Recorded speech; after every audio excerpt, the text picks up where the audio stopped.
So after hours of doom scrolling, you're looking through all your games and suddenly realize you're bored of this one and that one and this one and that one. Damn, maybe we should just go outside. No, we have to force ourselves to play one of these games. I mean, they used to be fun, right? They can't just go around breaking people's hearts like that. I fell in love with you. We fell in love with you. New revolutionary games don't just fall out the fucking sky, you know? That was so not funny, bro. Beautiful, naked, big-titted women just don't fall out of the sky, you know? Unless you've been stuck on a certain island for a little too long, I'm sure you've all heard about Helldivers 2. It's a game that dropped recently that kind of snuck under most people's radars, but it's taken everybody by storm, and I don't know about you, but my entire Twitter feed is literally just filled with people talking about this game. And for good reason, this game is a great time. Aside from one or two banger releases every once in a while, gaming has felt pretty stale for a while now, so everybody's kind of been biding their time for the next big thing, like the new BR craze. And I don't know about you, but I'm kind of sick of BRs, I'm gonna be honest with you. With how far gaming has come in the past couple of years, it's almost alarming that we seem to get the same game over and over, if not just straight up remakes of games that were already good to begin with. So it feels like gamers have been kind of looking for that new cult classic game that everybody can agree upon. You know, we've gotten some pretty solid games to release in the past couple of years. Like we got Power World that came out, that kind of blew up, but it's starting to kind of fall off because the devs aren't really updating it. And we have Lethal Company, but that only has so much replay value. So everybody's kind of been looking for this multiplayer, you know, progressive game that we can all play together. And let me tell you, Helldivers is just that. This is the first game in a long time that's been able to unite gamers from every platform imaginable. On Twitter, there's been a petition going around recently to try and get this game onto every platform. If you didn't know, it only released on PS5 and PC, so the Xbox players have been left out, as they have been for quite a while now. And this game obviously has a subtle Halo influence to it, so it kind of only makes sense that this game would come out on Xbox, plus the Halo collabs would go absolutely insane. I don't know, there's just something about the manly urge to get dropped onto a planet full of a bunch of aliens. In Helldivers, you play as a Helldiver who gets sent down onto a bunch of planets to spread democracy for the glorious Super Earth. It's one of the most patriotic games I've seen in a long time. You know, it's not often you get a game so influential that people are literally making propaganda posters all over the internet. Now, in your conquest to spread democracy around the galaxy, you'll come across some cute little bugs that you can play with and have a good time, and then you can also find robots.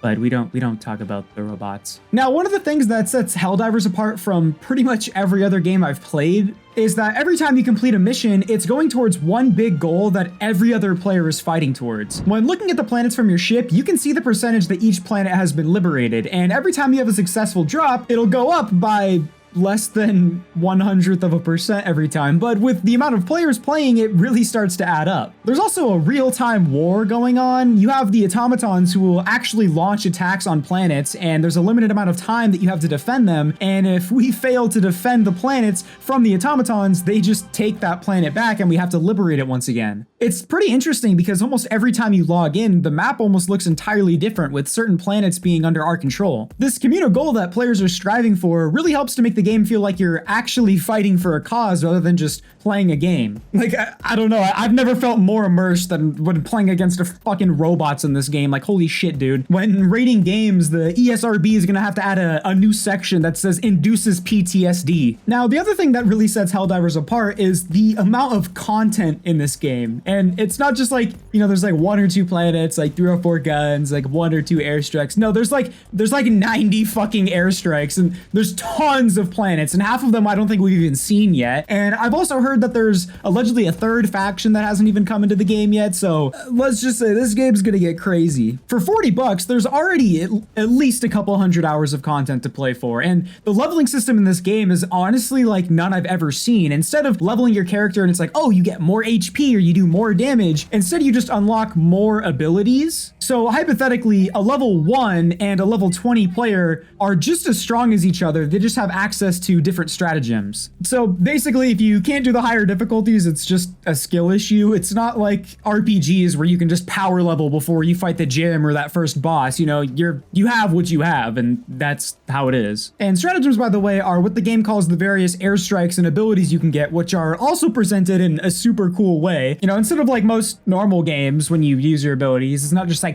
press up on the D-pad to use your ability. No, you have to enter an entire fucking Tekken combo just to call in one airstrike first strike. And let me tell you, when you're trying to set off a nuke in the middle of a giant robot facility with tanks and airships dropping in more robots with giant rocket launchers, and there's explosions going off all around you, the last thing you want to think about is how to execute the fucking fatality, dude. You know, you're staring down the barrel of a tank thinking, is it up, down, left, right, and then you just get obliterated. This game is also extremely unforgiving. You get one-shotted by like pretty much everything in this game, and you will probably die from your teammates more often than you'll die from the actual enemies, or maybe, I don't know, that's just the people I play with. I'm sure if you showed your grandma this game and told her this was news footage from the war in Ukraine and Russia just started making robots, she would probably believe you. Like, this game looks and feels like a literal movie. Like, pretty much every single mission is straight out of a Michael Bay film. Oh, and the devs for this game are actual fucking gigachads. Like one of the devs dropped the hardest quote of the decade. He said, "A game for everyone is a game for no one."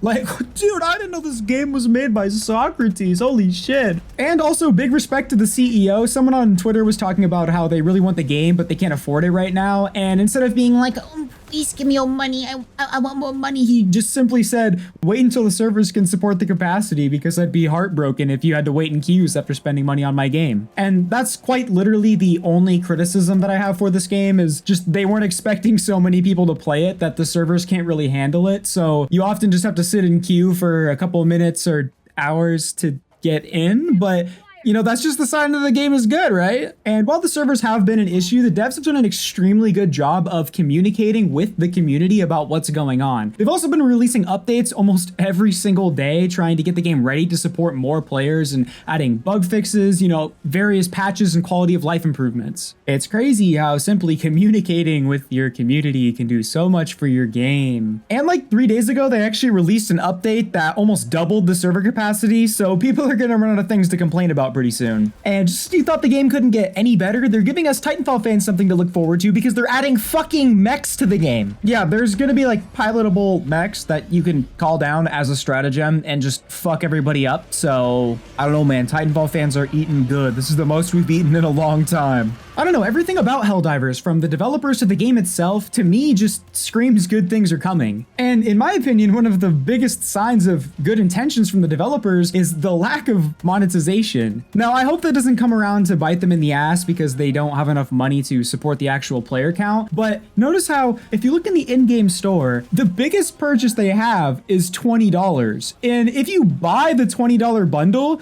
you could buy every single item in the shop for basically an entire week.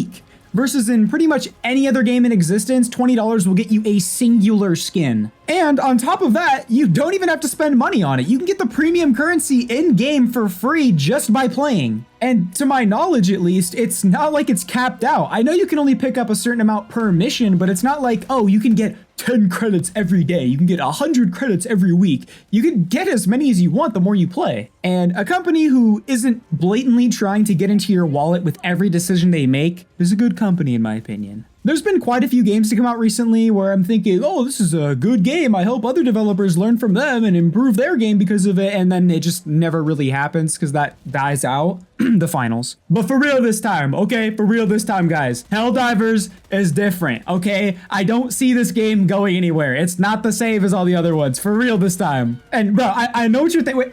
Wait a minute. They're re-releasing Star Wars Battlefront? Bro, I was right! See, I'm telling you, it's a sign of good things to come. We get Helldivers, banger game, and now they're re-releasing the original Star Wars Battlefront with online and more content, and nature is healing. Okay, boys, nature is healing. Okay, anyways, I saw some people talking about something that really says a lot about the state of gaming right now. So you can buy Helldivers for $40 and Palworld for $30, right? Two of the most fun games that I've played that have released recently. Or, for the same price, you can buy Skull and Bones, which is a pirate game where you play as a pirate ship instead of an actual pirate that is labeled as AAA. And I don't know if any of you have been keeping up with Skull and Bones, but this game looks fucking terrible. Or another example is the new Suicide Squad game, also $70. In my opinion, that game looks a little more fun than Skull and Bones, but you know, it's mid. Like, I don't know. I feel like gaming's kind of reached a point where we have like designer games, if that makes any sense, where it's like,